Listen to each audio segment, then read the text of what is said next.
Some stories are long remembered, passed from one generation to the next without anyone stopping to question them.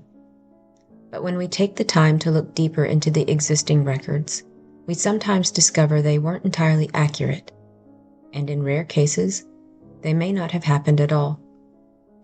This is one such story. In the winter of 1897 into 1898, newspapers across the United States began printing a shocking story.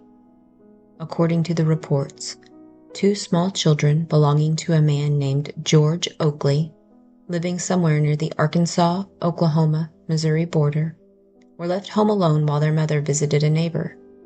When she returned, the papers claimed the children had been attacked and almost entirely devoured by pigs. This is the kind of story that stops you cold, and that's exactly what it was designed to do. But once I started digging into the records, I discovered something odd. I could find no George Coakley living in that region in the years surrounding 1897. I could find no Coakleys at all. No children that are suddenly gone from the picture, no death records, no coroner's inquest, no local reporting on this family at all. Nothing in the county courts, the census, or the surrounding communities.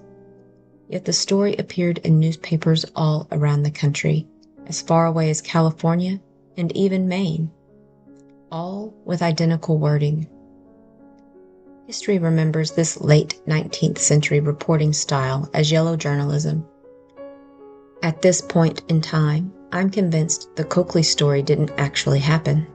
It was completely fictional, sensationalized journalism meant to sell papers.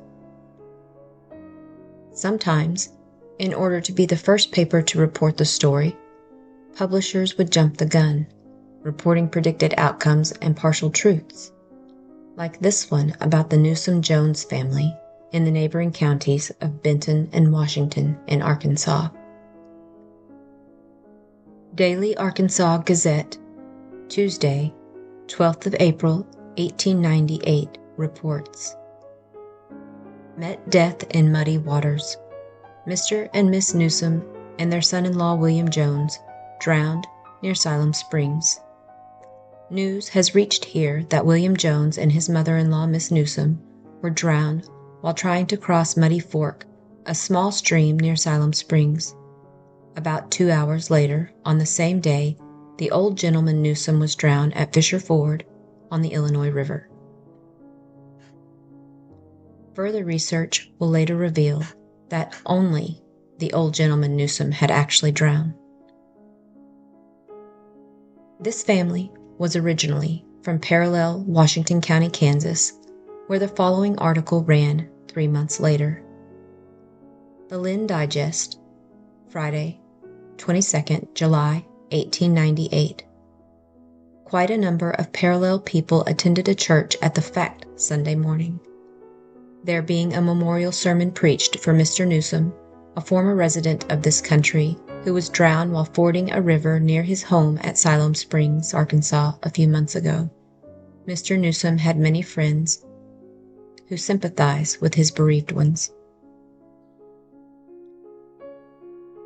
When looking in Washington County, Kansas in 1883, there is a marriage record for William W. Jones and Louise J. Newsom.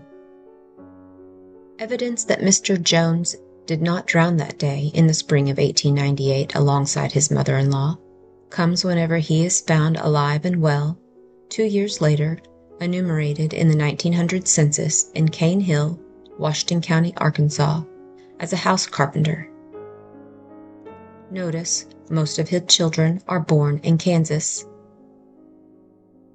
This location in Cane Hill makes sense considering the mention of Muddy Fork in the article that reported the 3 drownings, which is located along the road that would have taken them from Cane Hill in Washington County to Fisher Ford, Siloam Springs in Benton County, where William Jones's in-laws, the Newsoms, resided. Evidence that his mother-in-law also survived any tragic accident resulting in her death is also found in the 1900 census, where she is found living alone as a widow in Hyco, Benton County, Arkansas, age 65. These two stories remind me of a story that's been passed down and printed about my own fourth great-grandfather's death. The story is told that he was beaten and murdered by bushwhackers while he was working on his property near Fallsville, Newton County, Arkansas. It's said he died in his wife's arms while his brains oozed out into her lap. One of my first YouTube videos was about this man's daughter, and in that video I mentioned the brutal deaths of James Bowen and his in-laws at the hands of neighbors turned bushwhackers. I also mentioned the discrepancy when I find military records indicating he died in hospital, Crystal Hill, 12th of August, 1862. So which account tells us the truth? The military record only lists the initials J. M. Bowen. Nowhere does it name him as James Monroe Bowen. And the very next entry is for Jesse, spelled Jesey, Bowen, grouped later with Jesse, spelled Jesse, Bowen, who is also recorded as died in hospital at Camp Hope, 27 August 1862. Two Bowens, both dying in hospitals within weeks of each other, both recorded only by initials or misspellings. Is it possible the bushwhacker story is true and the hospital death was mistakenly attributed to the wrong man? History only knows. So when I sift through these old accounts, whether it's a fabricated tale printed to sell papers, a rushed report that got the facts wrong, or even a family legend shaped by grief, I'm not trying to take anything away. I'm trying to give something back. In families like mine, where bushwhacker violence was not just a rumor, but a lived horror that claimed fathers and brothers, it's easy to see how trauma could shape the way a story was told and retold. But once the records come into view, we owe it to the people we're remembering to separate what was feared from what was documented, and to let the truth stand on its own. Accuracy is a form of honor. Truth is a form of remembrance. And in the end, the truest honor we can give is to remember them rightly.